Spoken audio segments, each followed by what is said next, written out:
welcome to the Cloud Security Podcast by Google. Thanks so much for joining us today.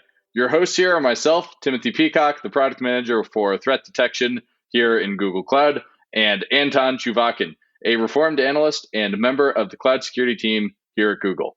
You can find this podcast wherever podcasts are distributed, as well as at our website, which we have finally launched.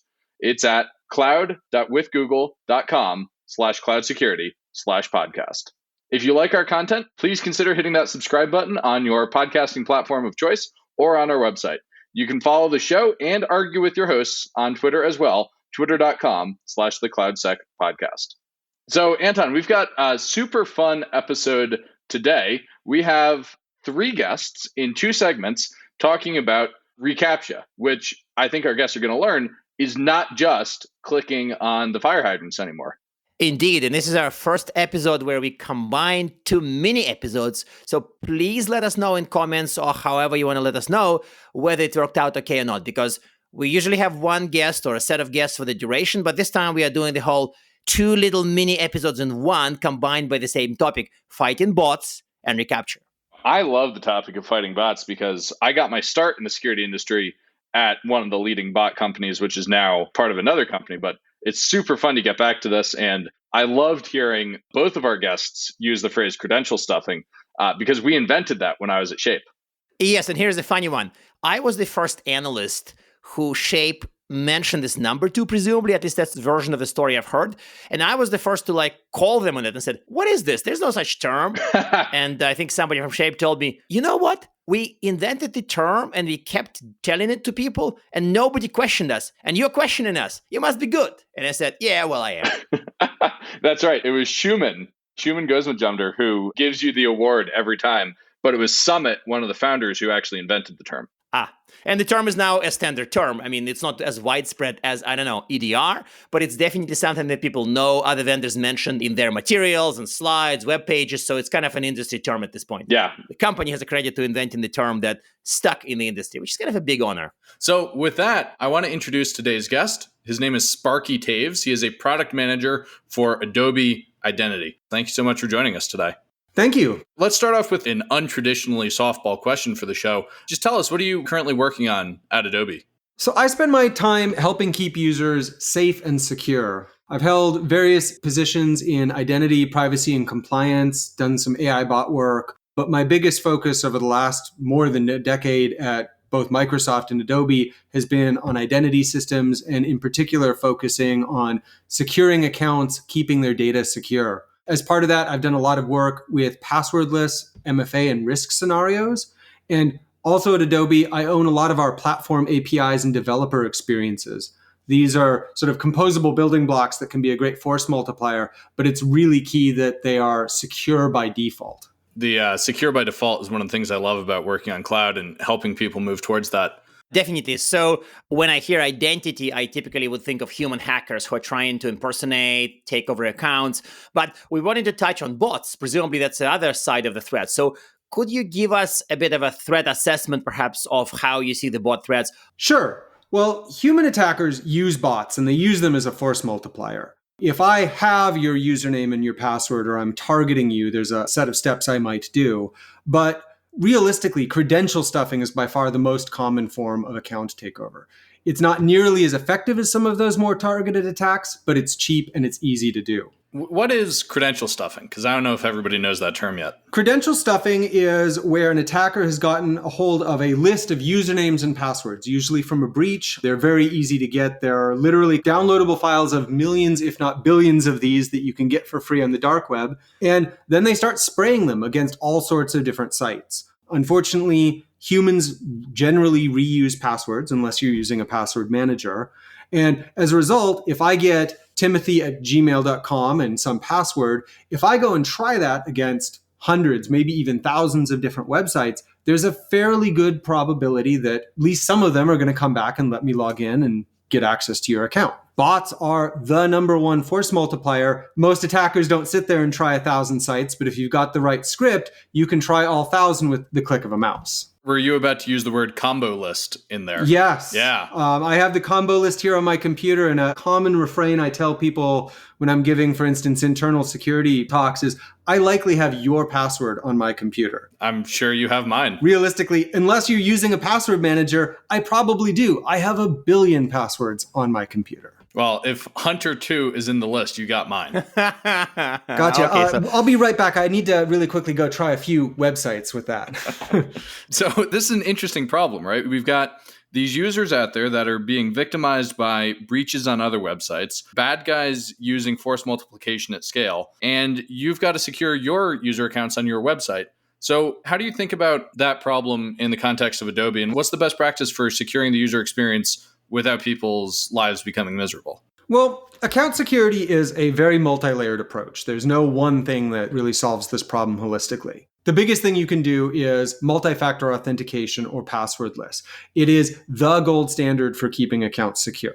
But aren't they seen as a friction by users? Sorry for an interruption, but I've had this debate on social media way too many times, and I get beat half of the time. People say, no, it's too much work for the users. They won't do it.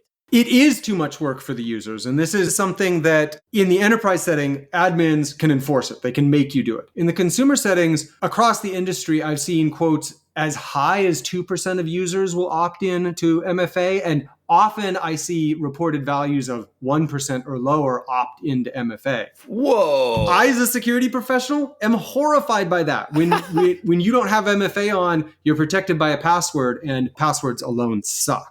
It's really interesting talking with you here at Google. I saw just a couple of weeks ago how Google was in the process of sort of opting a whole bunch of users in the consumer space into multi-factor using the Google Search app and some other things. This is an interesting solution to the user experience challenge using push notifications, using apps users already have. And I'm sure much of the rest of the identity industry is watching that very closely to see how that works out. If it does, you can bet that I'm going to be figuring out how do we involve MFA in the rest of Adobe's suite of apps and allow Photoshop or Acrobat to receive a push notification and authenticate our users for every login. Oh, no, that's fascinating. You've got Acrobat on almost everybody's desktop, so you really do have a pretty wide base there. That's a fascinating opportunity. We talked about like how this is thought about and practiced, but I'm sure there are tools involved, right? So roughly what kind of security products or maybe practices with products are involved? Now, naively, and again, in my former Gartner days, I used to cover this a little bit. So I know that some of the clients would bring up web application firewall if it's about the website security. I was also smart enough to know that WAF isn't really the answer to bots. And I think Tim, by the way, also knows this, right? From his past experience. Still, what kind of tools and kind of practices around tools are involved in securing this? In an ideal world, we want to allow real users to log in quickly and easily without any additional friction. And we would want hackers to be stopped by additional friction. The trick and the main tool, I think, in my arsenal is trying to determine when do we think it might be a user and when do we think it might be a hacker. reCAPTCHA Enterprise is one of the products we use, and we have a whole bunch of systems that go into a machine learning algorithm. And in real time, as users are logging in, we consult reCAPTCHA, we consult our internal logs, we consult all sorts of blacklists, and we come up with a score where we guess how likely is this person a bad actor. And that's a combination of how likely they are to be a bot. Is this a familiar location for a given account? And a bunch of other things that sort of roll into that. In a way, you could think of that machine learning algorithm as a way to selectively avoid friction for good users. If you get a good enough score, we're able to say, okay, you can use your terrible, scary password alone, and we'll let you log in. But if you don't meet that certain threshold, we can very selectively add additional friction in varying amounts to double and in some cases triple check to really make sure that it is the correct user logging into their valid and self-owned account. So what does that friction look like for you? I'm guessing it's not, click on the fire hydrants or put the dog the right direction up. Well, no, it is not. And a note on that. Traditional CAPTCHA, clicking on the fire hydrants and such, is very dead. In the modern ML world with artificial intelligence and generative adversarial networks, they are effectively broken. Machines are as good, if not better, at humans at solving them. Instead, you want to use signals to identify when there's risk and then trigger things that are much harder for a machine to do. We at Adobe use multi-factor authentication and will sort of selectively enroll a user in MFA for a given login. But there's also cases where companies might want to requiring a cost proof or throttling experiences or other forms of friction where they can do things that a machine learning algorithm can't necessarily solve, but it still either stops or slows down the attackers appropriately for the scenario. I think that's exactly what I was seeing. Anton was alluding to the fact that I was an early employee at Shape Security, which kind of did the first successful invisible CAPTCHAs for the web. And we did this at incredible scale, and all of what you're saying checks out with our experience back then. One of the things I loved when I found at Shape was the CAPTCHA solving businesses. These are businesses that offer take your credit card. We've got professional services to help you integrate it with your bot app. The CAPTCHA solvers out there really put one over the top. So looking ahead, rather than back at things I was doing in my early 20s, where do you think this is going? Where do you think the next big things in identity and securing user experience for good users versus bad users is going? Honestly, I think passwordless is the future. Passwordless done right combines all of the benefits of multi-factor authentication with a almost magical user experience. The user either gets a push notification on their phone, or they can tap an authenticator or their watch or something to a reader, and they're immediately and securely logged in. It's virtually impossible to spoof. It's virtually impossible to hack. And it's a really convenient user experience. As we pursue this world, we're going to start to see it applying to things way beyond just logging into a website. In our future passwordless world, that same authenticator, again, be it your phone or your watch or whatever, is going to unlock your house door, your office door, your laptop. It's going to start your car. It's going to pay for your coffee, authenticate you to your bank or at the ATM, and sign you into your Adobe account or your Gmail account. We're almost to the elbow curve of the passwordless world, and I'm really excited to see not only the experience, but the security come to the industry and users as a whole. But to be a bit contrarian here, so you have a reasonable degree of confidence that this can be built securely. And by securely, again, I know it's all relative, and I know it would not suffer the same problems passwords suffer. That part's clear. But won't it suffer possibly bigger but very different problems? Like you mentioned, spoofing is one, device possession being necessary drops convenience, device theft, device loss. I haven't thought about it all that much. And I know it would solve password problems specifically. Sure, they'll be gone. But how can we be relatively sure that new, bigger problems won't be created? So it does create new, bigger problems, but a lot of very smart people are thinking about how to solve those problems and sort of nipping them in the bud. Device loss or device theft is a very valid case, but most passwordless schemes require multiple factors. So it's not just possession of my phone. It's also the ability to unlock my phone, my unlock gesture, be it a biometric or a PIN or something like that. In the watch case, you have to authenticate your Apple or your Google Watch when you put it on your wrist. And while it remains in the authenticated state, it's able to act as an authenticator. But if it's removed from your wrist, it's virtually useless to an attacker. Now, spoofing is one thing that exists today with passwords, and it will probably exist tomorrow with passwords. If an attacker can convince you to log in to your account for them, it's pretty much game over for most schemes. The one advantage that passwordless has that many other mechanisms don't have is because passwordless is able to consider things like the secrets being used by your browser's TLS connection and other sort of ephemera that can help a well-implemented service identify man-in-the-middle scenarios, which are very common in sort of the spoofing and phishing cases.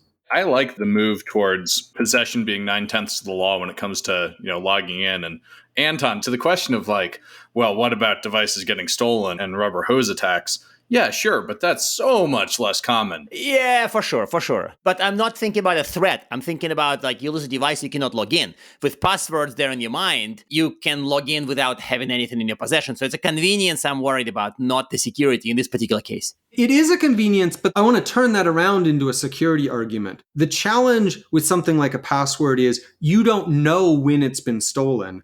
It's still in your head. You have your only copy. The fact that some website somewhere got breached is invisible to you and undetectable to you, as opposed to if I lose my phone or I lose my watch, yes, I lose my ability to sign in. There's a whole host of problems that come with that. But it's a physical thing in my life that I've lost, and I'm generally pretty quickly aware that that's happened. And as a result, I can start to take the set of actions to acquire a new phone, to secure my accounts, to do whatever it is I need to do. I have that obvious triggering point in my life. Okay, no, that actually makes sense. To me, this is kind of a solid argument in favor of this. And again, I'm not trying to say passwords are better, let's keep them. I was just kind of figuring out how my life and how other people's lives would look like if passwords are gone and you have a device that works like that. You know, Sparky, you should be really proud. You got Anton to admit that something was a good point. You should put that in your perf packet. Let me put it that way. I will do that. I'll make sure it's noted in my next review at Adobe. I'm such an optimist. Come on, Tim, you're pushing me too hard. So let's get to our final questions. We usually ask all our guests to suggest one practical thing for the audience to help them, well, fight the fight. In this case, fight with the bots. So got any practical tips that the audience can do pretty much right now to help them fight bots? Absolutely. First off, you need to identify bots. Depending on your particular scenario and solution, there might be a bunch of signals you want to consider. Clearly, we're here talking about reCAPTCHA Enterprise. That's one really valuable signal. There may be others that are very particular to your case. Once you've identified the bots, you need to figure out what is the correct way to add friction to your attackers. In some cases, it's just throttling them, slowing them down. In other cases, you have to do more frictionful things to your valid end users, requiring MFA, requiring cost proofs, whatever. But stopping to think about this ahead of time and figuring out how are you going to identify the bots and then what are you going to do is the path forward for you and your business. Perfect. Thank you very much. Awesome. And then do you have any favorite reading on bots aside from like, do androids dream of electric sheep? Oh, do androids dream of electric sheep is my answer. Philip K. Dick is a wonderful author. Whenever I look back on my time at Shape, I feel like I was a Blade Runner. Are you sure you're not? Are you sure I'm not? No. Me neither. Awesome. Well, hey, Sparky, thank you so much for joining us today. This was incredibly fun to dive back into the deep recesses of my brain on bots, and it was a great chat. So thank you so much for joining us. It was my pleasure. All right. Well, Anton, what did you think about that conversation? What I found fun is that this is a much tougher problem to solve because we are kind of dealing with automation, but we are dealing with automation created by creative humans, right? The bots are built to bypass defenses, to pass through web application firewalls, to really achieve the business purpose for the attackers. So to me, that's interesting that while it sounds like a counter-automation problem, it's really counter-creative human who builds the automation problem. That to me is fascinating. Yeah, you're not really fighting the bot. You're just fighting the bot author, and the bot happens to be the proxy for their intelligence. That sounds so fancy. When I was at Shape, we really felt like we were Blade Runners out there retiring the bots. It was a lot of fun. So our next two guests, really excited about what we're going to hear from them. One of the things I find fascinating about both approaches and both use cases is the diversity of devices that they're able to achieve protection from and against. And so really interesting problem of how do you protect when you have such broad, as John would say, attack surface? Well, folks, I'm super excited to introduce two more guests to talk about this topic today. I'm joined by Randy Gingeleski, a senior staff security engineer at HBO Max, as well as Brian Lozada, the CISO for HBO Max. Guys, thank you so much for joining us today. Awesome. Thank you for having us. Really appreciate it. Our listeners are not always familiar with what our guests are up to. So could you give our listeners just a quick deep dive on what you're doing at HBO? So I work on application and product security for HBO Max, part of Warner Media's direct-to-consumer security team. I got involved with this just a week before the launch of our platform in May of 2020. HBO Max has seen tremendous growth in the meantime from a recent ad-supported variant that went live last week, covering an additional 39 countries at the end of June. And then Warner Media's entire 2021 theatrical slate releases in tandem on HBO Max and in theaters, just given COVID-19 impact. So it's been really exciting to be part of a team that directly affects millions of customers and kind of guards these brands that people really love. I do a mix of program and operations work. So working pretty directly with how customers experience our platform. And then before this sort of chapter in my career, I spent a bunch of time in application security consulting. I was part of a small boutique company that got acquired by a very large consulting firm. So kind of saw both ends of the services spectrum there. And then what feels like a lifetime ago, before any security day work, I was a software engineer working in defense and insurance. So this is a bit more glamorous by comparison. Can you tell us about the problems in securing user accounts you're working on at HBO today? One of the challenges, I guess, transitioning from the work I used to do, which is kind of pen testing behind closed doors, you write up vulnerabilities for the customer and sort of throw them over the fence. With HBO Max, we have millions of active users. So if we introduce something that negatively impacts the wrong population, of course, we want to mitigate attacks and risks, but not hinder the actual customers in any way. So if something like that happens, we're really going to hear about it. And our customer support team is fantastic. You can reach them by all these different channels. So we've found the user base to be really vocal about that. And it took some getting used to. So people are motivated to watch their Yes, shows, huh? Yeah, that's something you come up to speed on very quickly. Yeah. So we've seen a lot of just customer outreach at times about potential security issues or just friction being introduced to the experience that was unfamiliar. We try to be really careful about what we do and don't apply, just to make sure that the customer experience is as seamless as possible, but at the same time trying to guard what we have. And then, Brian, from the CISO perspective, how do you think about these problems of securing user accounts versus friction and user experience? For us, we're always looking at the customer side of the house, right? How can we actually secure that customer experience? How can we innovate on behalf of the customer? And introducing friction into an experience is something that we don't want to do, but we also want to have that right balance so that there is not any sort of impact from a negative perspective for that customer's account. So when we look at these things, trying to find the right balance, it takes the right talent to actually look at it from a different perspective. Partnering with Randy and asking Randy to help HBO Max solve this problem. I loved how Randy's approach was, these are the things that we could do to not introduce friction, but also give us that right balance so that we could secure that customer experience. We don't want customers to have a poor experience, their account get taken over. That could lead to some sort of signal online, impact the brand, and also impact customer acquisition. Mm-hmm. We're trying to bring more customers into our experience. We want them to enjoy our content. We have a lot of content out there. And if there's no trust, if the customer doesn't trust us because either their account is being taken over or we put some friction into the experience that it's hard for them to log in, we're not going to have that customer acquisition growth that we want. Asking Randy to help us out, man, he took a really good broad approach and then very tactical on saying this is how we could do this without putting in friction. And, so far it's worked out great. And I really appreciate the help that he's provided. Getting one layer deeper into the details, it sounds like y'all are using some kind of technology to detect account takeover at login time. What's going on there? How's that working? I'll kind of throw some praise towards Google's way there, because generally as part of an overall anti-automation and botting strategy, I kind of look at one pillar of that as what you might call in-client bot detection. Basically, some client-side code executes to fingerprint users or in some cases not actual users that are bots. Then that's passed to the back end where we expect that information and take action on it. It's very interesting. If you look back to where we were at launch time last year in May 2020 and the tools that we had available at that time, one thing I've really appreciated about this team is we've tried a lot of different tools and solutions and approaches, sometimes even writing certain things in-house. And at this point, our kind of go-to slate has really evolved, but I think progressed at the same time. So reCAPTCHA Enterprise from Google has been our go-to solution for in-client bot detection. We've been really happy with that and just a mix of understanding scores that we get and just information from how we're reading our clients.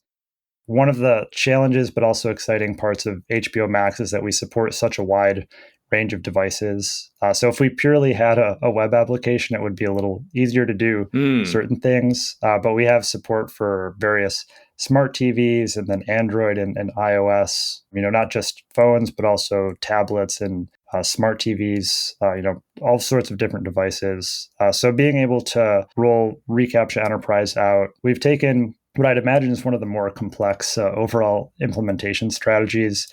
But that's something that we're using and just very happy with today that allows us to get information on what's happening in our clients, help pare down automated attacks that we definitely don't want. something that I guess sticks out about reCAPTCHA, and this is even something that we contended with in our own organization, is that you say Google reCAPTCHA and people automatically think of sort of the old like checkbox that might pop up with a bunch of pictures of bikes or traffic lights. Yeah, the click on the traffic light. I get stuck in those and I lose faith that I am indeed a human. It's really interesting. And it's sort of, I guess, because that was around for such a long time and is still really prolific throughout the internet.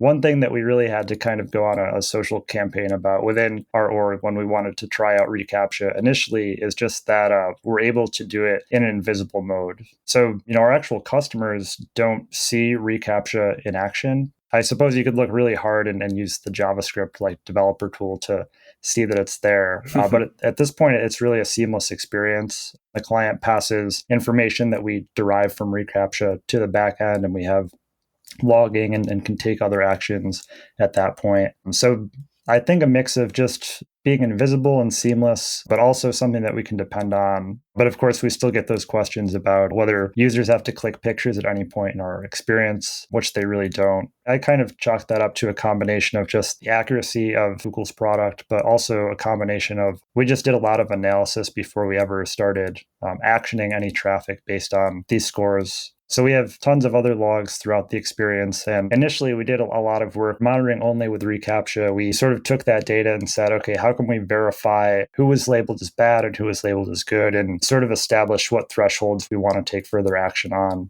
How did you get to ground truth in this case on whether this was working or not? I'm always curious about how security professionals actually, at the end of the day, feel confident in knowing what's actually going on.